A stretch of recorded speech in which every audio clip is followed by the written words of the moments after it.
Welcome to Centered, a show to keep you grounded in an increasingly chaotic world. Or at least, that's the tagline we came up with. This being our first episode, we aren't all too sure how this is going to go. Today's topic is the possible replacement of Justice Ruth Bader Ginsburg and all the political controversy around it. We will start with a quick debate and then chat about the topic a bit more towards the end. Joining me today is Kate W., who will be representing the Democratic point of view, and Kelsey R., who will be representing the Republican point of view. Why don't we start with you, Kate? In 2016, Mitch McConnell blocked Barack Obama from appointing Merrick Garland to the Supreme Court because he said it was an election year. However, this year, Mitch McConnell is reversing his word and he is trying to let Donald Trump appoint someone to the Supreme Court, even though that is hypocrisy. Okay, and Kelsey, what is the Republican point of view? Right now, we only have 8 justices on the court. We need 9, and it's not only his right when he won the election, but it's also his duty and his obligation to fill the empty spot. Ruth Bader Ginsburg should be replaced before the election because when Donald Trump was elected in 2016, he was elected for 4 years, and this means right now he is still the president, and even after the election, he will still be the president. And your response, Kate? I understand what you're saying, but Donald Trump wants to appoint someone to the Supreme Court to side with him in the election. He wants to do this because, if there's some kind of a tie, he believes that the person that he appoints will definitely sway the election in his favor. This is true. However, the person he's trying to appoint is also very highly qualified, and it would also be really beneficial to have a woman replace Ruth Bader Ginsburg on the court. So even if this person that he's appointing to the Supreme Court is qualified and is a woman, it's still not fair to be appointing someone to the Supreme Court. And you said that it's different because Donald Trump can have a second 4 years. But if he only has a few months being president, then that's not fair if it's an election year. Yes, but even after the election, no matter who wins, he's still going to be president until at least January. And so it's still his right and his job to fill that empty spot. We really need 9 justices on the court, and right now we only have 8, and he needs to fill that spot. And no matter who wins, he's still going to be president. He's president now, and so he needs to fill the spot. So is Barack Obama. He was going to be president until mid to end January. I agree that it was unfair that Mitch McConnell blocked Obama's nominee. However, I also think we might as well, it's fair enough to at least let the Senate vote on Trump's nominee before the election. They still have the right to vote on it. If they vote no, that's fine. If they vote yes, we have a justice, but that's still the way it should work. Kelsey, are you saying that maybe the Republicans might have changed their mind on the issue that was brought up in 2016, and now they believe that they should have the right to appoint a justice instead? I think that's possible. I also think there's certain Republicans that might not vote with Trump. There's some that might, and I think it's still fair to at least let Congress vote on the nominee. And I do think they should have done that in 2016. Unfortunately, they didn't, but I think we should give them the chance to now.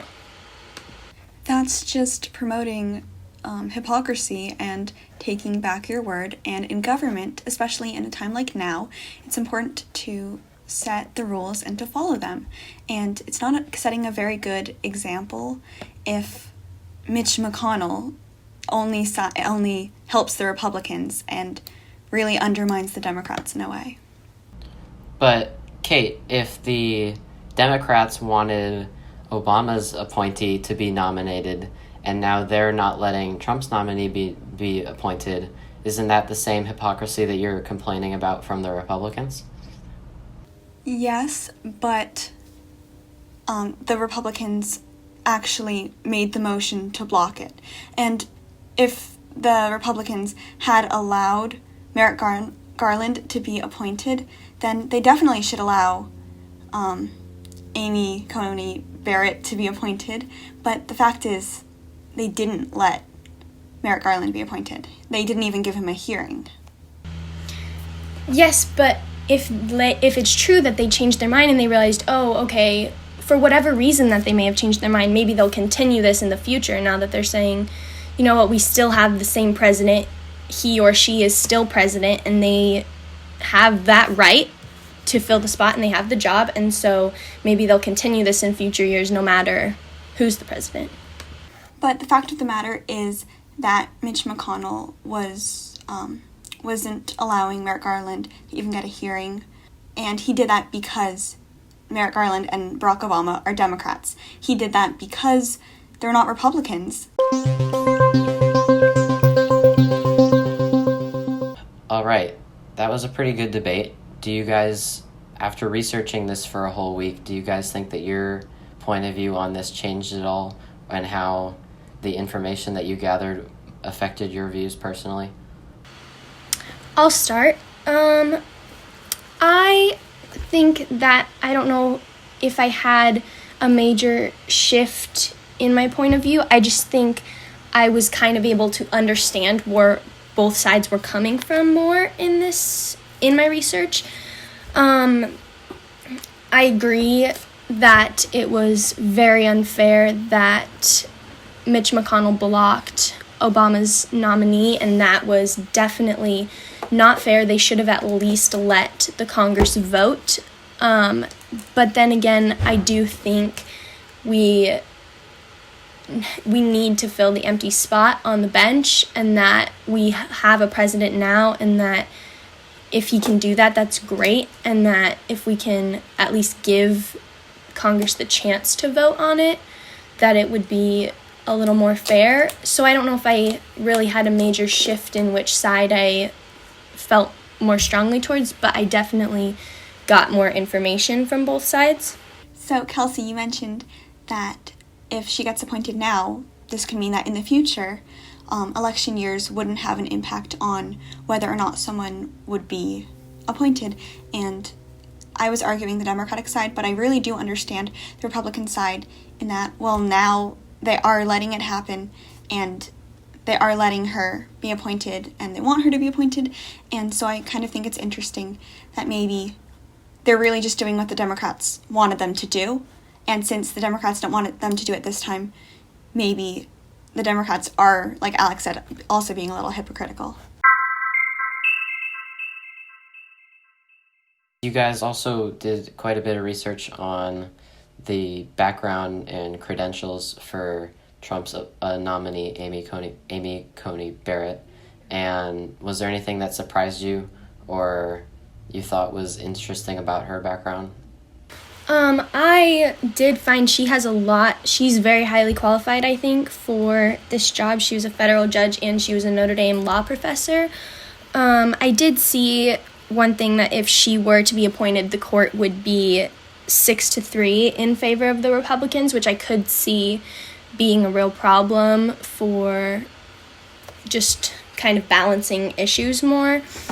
But another interesting thing was she's very religious, and it was a big question if she would let her religion influence her decisions on the bench, which she did personally say she would not. But I think your morals and what you believe is a big part of making decisions, and I feel like religion has to play into that some. So I think even if she really tried to leave her views regarding her faith out of it, I think it would be hard for her to not at least think about that when she was making decisions or voting in a way.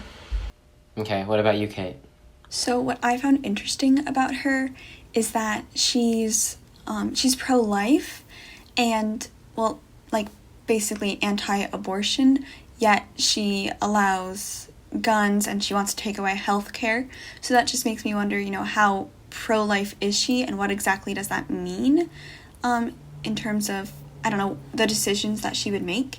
And I remember Kelsey said that it would be really beneficial to appoint a woman to RBG's position, but this woman is kind of reversing a lot of the stuff that RBG stood for.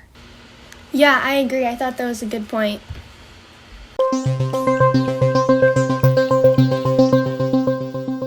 Thanks so much for listening. Everyone on the center team worked really hard to make this show a reality, so we hope you enjoyed. All of the sources we used when writing this episode will be posted on our website, so if you want to do a bit more reading for yourself, I suggest you start there. The point of this show is not to prove one side right or wrong, but to start a discussion about political issues. Again, thanks for listening. Our next episode should hopefully come out on the 23rd of October.